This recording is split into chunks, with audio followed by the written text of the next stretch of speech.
Welcome to the P.D.A. podcast, where we are engaging in conversation and exploring real-life topics that help an individual better understand purpose with authority, strength, and boldness. I am your host, Q Versetti. Let's continue to be purpose-driven. All right. Welcome back to the P.D.A. podcast, where I am your host, Q Versetti. Man, it's been a minute, y'all. Before I move forward, make sure you like, comment, subscribe to the channel, that you share, let everybody know. This is season 2, episode 3, Faith Moves. Yeah, I would call this episode Faith Moves, because it's all coming together. Man, I know y'all probably thinking like, where you been? What's going on? I actually have been coaching girls basketball. Another venture that I can definitely say is a part of God's purpose for me is pouring into children at the middle school age, helping them develop and grow in ways outside of academia. So that's where I've been. And also, I was down bad a little bit because I caught the flu. So y'all be careful out there, especially with the end of the season, the transition season of the cold and flu into the summer months. That flu, and let me tell you something. If y'all think COVID is bad, the flu gonna knock you straight off your toes. But other than that, y'all, I'm back. I'm back with another episode.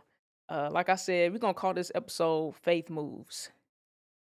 You could look at it as Faith Moves or Faith Moves.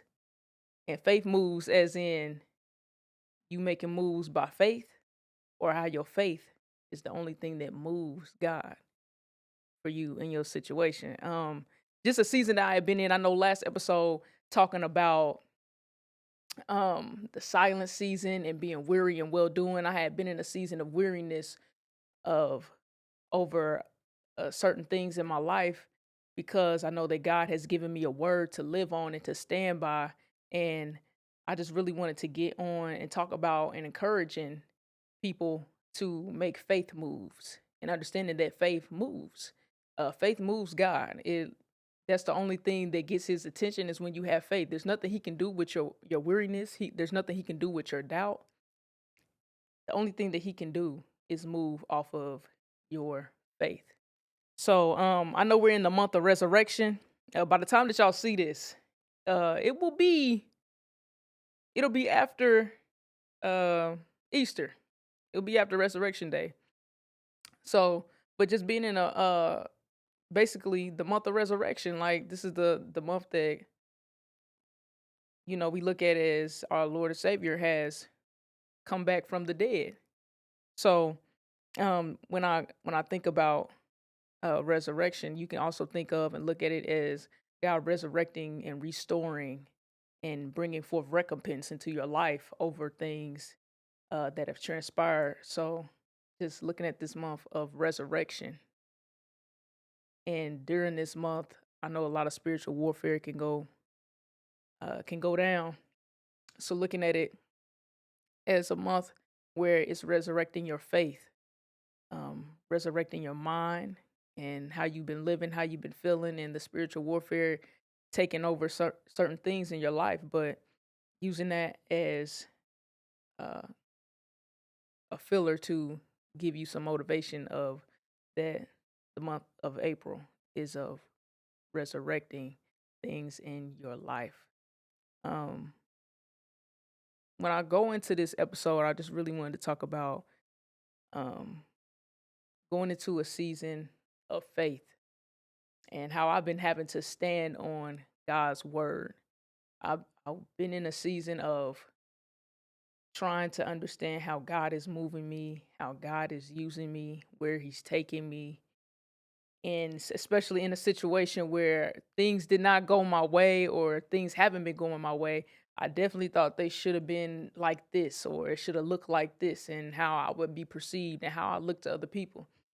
I think that I would look crazy to people, and that if I went one way instead of going my way. And then I think we all know that if we do things our way, it don't turn out as great as it would if we follow God's direction. And sometimes God will have you on a path where you'll do something that out of obedience for God, and to people in the carnal or into the natural, you look silly. You look like you're letting people get over on you, or you're letting things get to you. And it's not about what other people think or feel. It's just not their opinions that matter. It's about his word and standing on his word, because when you stand on his word, the reward is a lot more greater than standing on the perception of other people.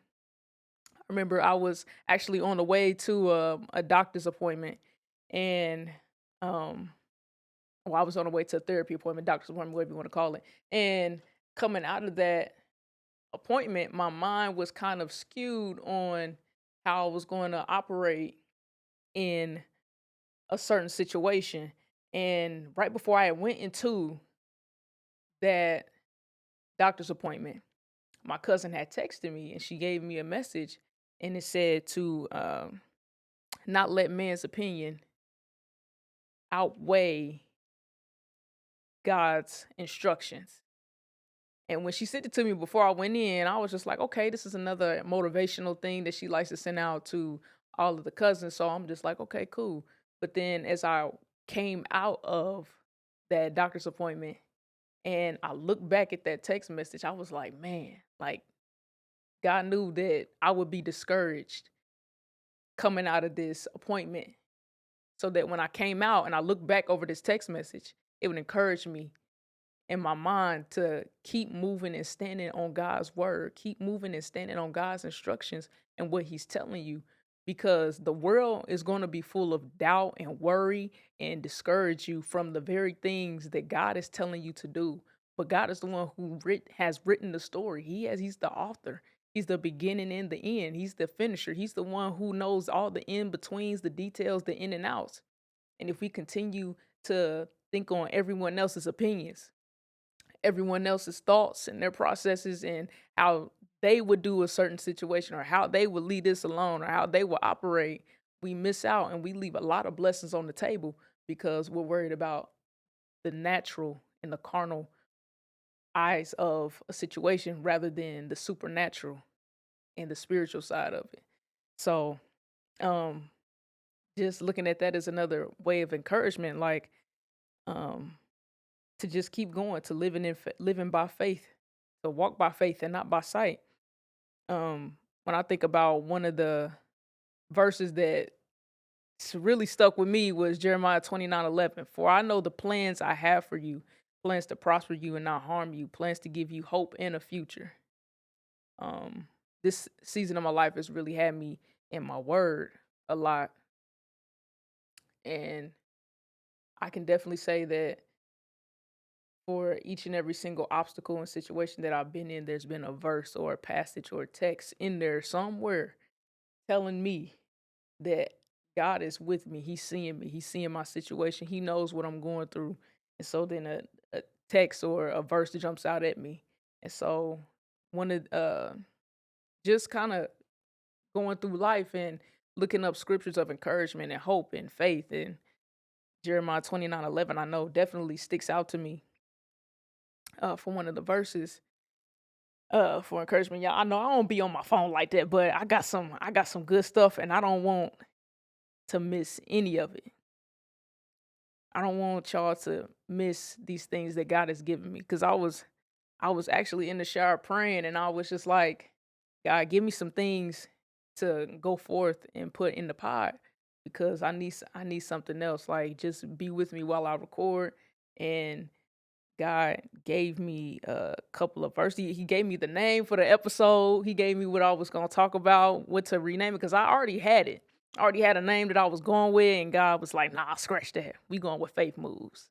So I'm like, "Okay, Faith Moves."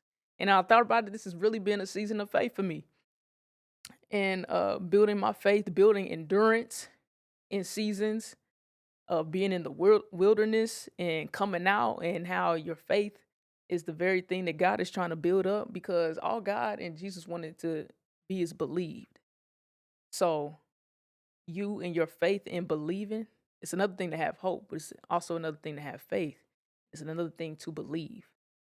When you really truly believe that God is going to come through for you in your situation and where you're at, that sets the tone and the movement for your faith and how God moves on your behalf. Um, so just understanding that worry is not trusting God to be in control. It's another form of pride. And I thought about how I myself have some control issues and pride issues. And a lot of times we think, oh, I don't have problems with control or pride. And really, um, when God asks you to do something and you like, nah, I ain't gonna do that because of this, it's gonna make me look like this and this and that. It's a form of pride because you don't trust God. You want the control. You want it to go your way. You want it to go how you see fit for it. And life don't really life doesn't go that way. It goes with how God sees fit, how he wrote it. And then when you come out on the other side of the situation, you like, I wouldn't want it to have gone any other way because of just how we know how we are if you're self-aware. You know how you are as a person. I wouldn't want it to go any other way. So worry is not trusting God to be in control. It's another form of pride. Seeking other people's advice after taking it to God is saying I can be God better than you. So when you go to people for advice, I know in this season I really wanted to go to people for advice, but I just felt like there's nobody that can help me with this. Like God has truly given to me and told me like this is a season of silence. This is a season where you have no choice but to lean on me because I'm the only one that can guide you through this. But if I'm seeking other people's advice, that means I'm seeking them to be God for me. I'm seeking for them to help me control the narrative, for them to help me control what happens and how I move when they're not the one who has written the story. They're not the one who has created the earth. God is. And so that's who I need to go to for advice. There's a couple of things where sometimes I regret. I'm like, man, I should have never went to that person and asked them this because now they know my business. And I'm not, and I'm the type of person where I'm personal, I'm private. I don't like people knowing what I'm going through. But in the end, they don't know the situation like how I know the situation. So a lot of times people are speaking from the outer perception of it when God is speaking from the inner because he's the one who created and knows that all these things are going on. So he knows your habits, he knows your thoughts, and he knows the other people's thoughts, and he knows what's going to happen because he's the one who's going to make sure that it happens when it's supposed to happen. So instead of going to other people and seeking their advice and their guidance, when are we stopping and taking the time to say, I need to go to God because that's the person who knows what's best for me. So when you seeking other people's advice after taking it to God, it's just like, I know I can be God better than God. And a lot of times I know we think I'm not trying to say that. That's not what I'm trying to do. That's not how I'm trying to live. But when we do that, we're saying God isn't enough. God isn't helping me. God isn't doing what I need to be done. But we truly have to learn to pray, seek guidance, wait on God to get back with us and go and move from there instead of saying, man, he ain't moving fast enough. Cause I like I said, I definitely been in them points in them that mode of like, yeah, God ain't moving fast enough. I got to find an answer today. I needed it 2 months ago. I needed it yesterday. I needed that answer a day ago. And instead of waiting on it, I went and found my own vices to help me and seeking advice from people and watching videos. Sometimes we even Google stuff like, man, like, what can I come up with to help me through this situation a lot faster than getting down and praying on my knees. But when you get down and pray on your knees and have that intimate time with God and that conversation, it opens you up to a world of possibilities other than just what the world's perception is. When you find and you go inside and you create that intimacy, it's a different level of reassurance that comes over you.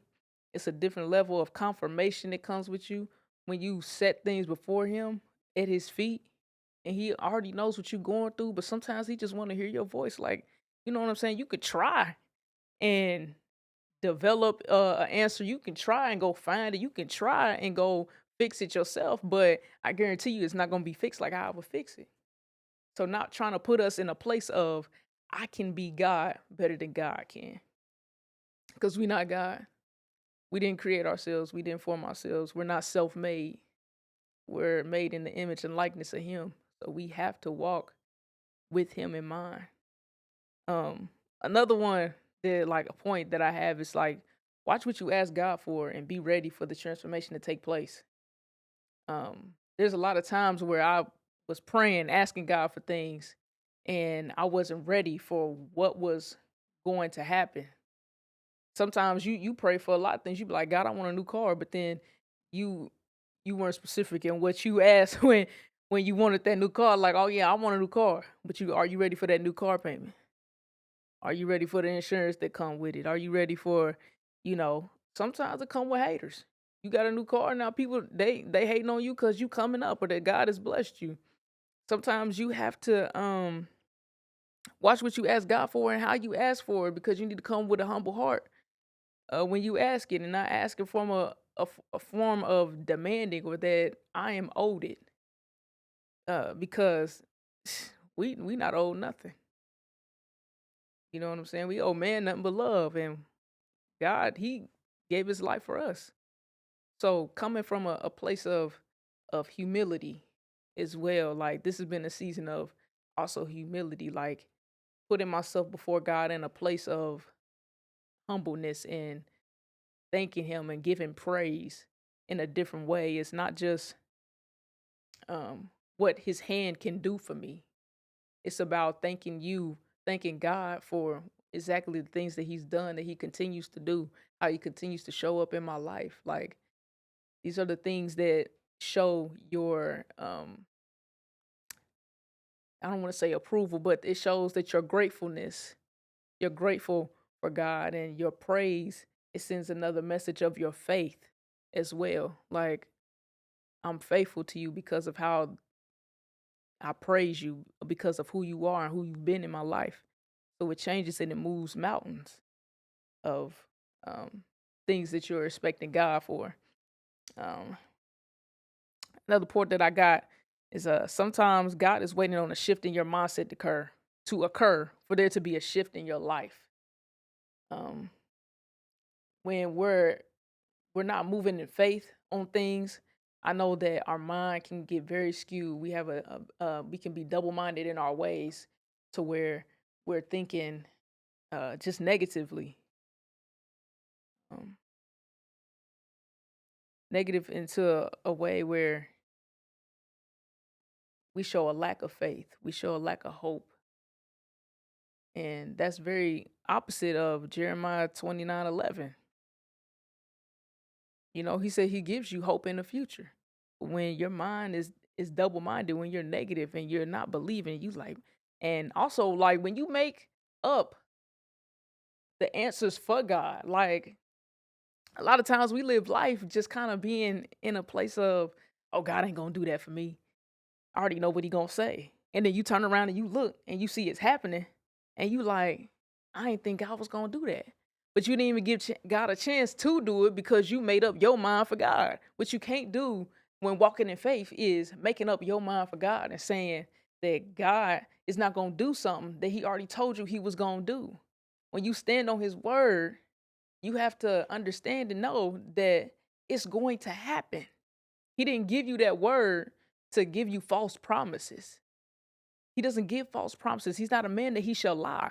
So when he's telling you, I got this for you, I'm doing this for you, that this is going to come, this is going to happen, you're going to have those kids, you're going to have that marriage, you're going to have that house, you're going to have that car. It's going to happen. It's going to come through. He's going to come through. But when your mind has not shifted from a double-mindedness, when your mind hasn't shifted from the negative aspect and letting the devil confuse your mind and say that it's not going to happen for you and that it's not for you, and why would God do that for you, or last time it didn't happen this way, and why would it happen this way this time, man? Because you serve a God of second chances. You serve a God of infinite responses. So not letting the enemy get into your mind and make you think that these things aren't going to happen for you because they can. That's when your faith comes in. Um, and then like I said before, like taking the I out of it. We can't put a I. God, I need this. God, I want this. God, I'm praying to you for this and I this and I that. Like, where's your heart in it all? When you show your humility inside of it and show your praise, that's another form of faith that shows God, hey, I love you. I worship you. I adore you. You know what I'm saying? You're a great guy. You're an awesome guy for all that you do. And it's not just about me. It's not just about my mindset and what I receive on the end. It's not just your hand. I receive you at a different type of level when it's not just about me. It's about you. Um, it's all about God getting the glory in the lesson and in these seasons. So I've definitely been in this season just looking at it like from a different perspective, like waiting on God in the waiting season, in the wilderness, in the silent seasons. You wait differently when your faith is of a different standard. When your faith is like 0 being the lowest, 100 being the highest. When you waiting with your faith at a 80, you're gonna wait a lot differently than somebody whose faith is at a 0. Because when your faith is at a 0, that means you have none. You pretty much are just like, I'm gonna do things my way. I'm not waiting on God. I'm not waiting on answers. I'm not waiting on him to come through because, and essentially you're not waiting at all because you figure it's never gonna happen for you. This not meant for you. And those mindsets are not conducive to how God wants us to live, how his word says that we are supposed to operate as children of God. So we just have to be mindful of our mindsets. We have to be mindful of how we look at God, how we look at his hand. And when we go through these seasons, just know I understand that definitely this has been a refining season. Like when you feel like God is nowhere near, when he's been silent, when it's been the wilderness, and when your mind has shifted, you've been double minded in your ways. Sometimes this is a season of where when God is silent, it's because he's wanting you to rely on him more. And it's all about how you're walking this out, how you're using your faith to move through this season. Um, it's being put in the fire to be refined, to be renewed by the mind, the body, and the spirit, so that it all changes and that you're no longer the same person that you were. Like who you was, if you 40, the same person that you were at 20, you're not gonna be at 40. You're gonna be a very different person. You're gonna show up different. The way you talk is different. The way you hold yourself is hopefully is different. So it's that character development that has to take place when we're in these seasons. So we can't walk by how we used to be. We have to walk by who we are trying to be, who God is trying to turn us into. We have to walk by faith. It's those faith moves. And I got a verse. It's James 1:1-9. And at first, God had kind of just gave me James 1:9.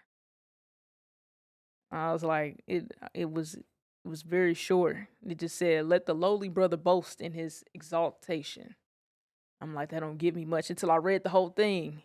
And it says, "Count it all joy, my brothers, when you meet trials of various kinds, for you know the testing of your faith produces steadfastness.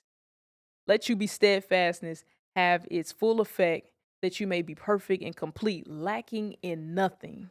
If any of you lacks wisdom, let him ask God, who gives generously to all without reproach, and it will be given unto him. But let him ask in faith, with no doubting, for the one who doubts is like a wave of the sea that is driven and tossed by the wind. For that person must not suppose that he will receive anything from the Lord. He is a double-minded man, unstable in all his ways." So there again, it talks about being double-minded and unstable and being steadfast. When you're steadfast, that means you're anchored. Being anchored. If you ever seen an anchor or what anchors are used, they usually throw it over a ship to get the ship or the boat to not move from a certain place. So it goes down and it hits the bottom of the floor of the ocean, the sea, or the river, wherever it is at. And it keeps it locked into the ground and in place so that it is able to be stay in place so that it can't move. It's not wavered. Nor the wind nor the water, the waves cannot shake it, cannot move it. And that's what being steadfast is. It's being anchored in God. It's your faith has to be anchored. What are you anchored in? Because our minds and our thoughts and our feelings, people wake up with different feelings every day. There's days where I don't feel like going to work. I don't feel like being bothered with kids. I don't feel like being bothered with coworkers. I don't even want to talk. There's days where I just want to get up. I want to be mute all day. But the way that the world works and how life works is that, and my job work, I can't go to work and just not talk. That's not how it works. So understanding that emotions come and go, so do people, but in your mind, your thoughts, but your faith, it has to be steadfast. It has to be anchored in God. You have to be anchored in the fact that He's going to come through, that He's going to move, and that your faith cannot be wavering. It cannot be like the seas. It cannot be like the waves. It has to be like that anchor at the bottom of the sea. It has to be steadfast in the very thing that God needs from you in order to move on your behalf.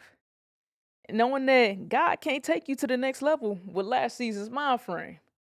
So just like how we talked about, when you're 20, when you're 40, in your 20s, you can't go into your 40 years of experience in that season with the 20-year-old mindset, because that means that you're back far. You're back 20 years farther than what you should be, that'll help you develop, that'll help you to grow, that'll help your character be refined, and so that your mindset is moving in a different way other than what it used to when you're 20. Because 20-year-old, I could guarantee you, 20-year-old Lexie is nowhere near where I'm at now. 20-year-old you can't move 40-year-old you. Because if it does, you could be moving off a lot of things that don't help nor develop the path and the way that you are supposed to be going. So just a part of your faith has to be anchored, has to be steadfast. And then dying off to your flesh uh is a lot of what this season has been about too. It's about faith. And when you have faith, it's understanding that in this season, what God is doing, He's tearing a lot of things out of you.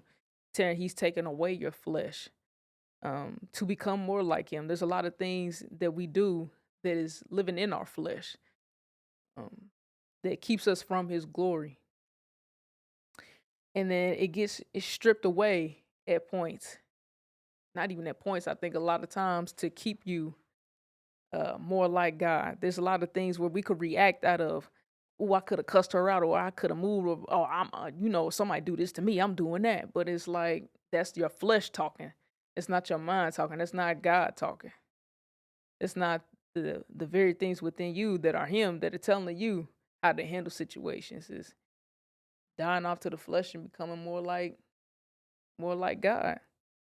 And knowing and understanding that in these seasons, I think we go through things where something can be unfair, and we think, man, God not seeing me. God not seeing my way. Like, why in my obedience do I have to walk things out like how somebody else has treated me? Why do I find that God is telling me to be nice or kind to them? Why is my obedience leading me to help someone else who didn't care to be kind to me or nice to me? And that's a part of dying off your flesh, where you get rid of that pride, you get rid of that anger, and you moving from a place of grace, where you're gracing people with things a lot more than what they deserve. Where God is giving you that grace as well. That same grace that God is asking you to give someone else, God is giving it to you time and time over again. As we live every day, we're not perfect. We make mistakes, and those mistakes that we made, God continues to grace us with another chance. How we wake up every single morning with a new grace. with the restored and the resurrected grace each and every single day. So that's that dying off of the flesh. That's that where you got to move forward and you got to give that person grace. And then it's not that God doesn't care about you, but when he's trying to get you to a certain point and a certain level in life and in seasons, man, God don't care about your feelings.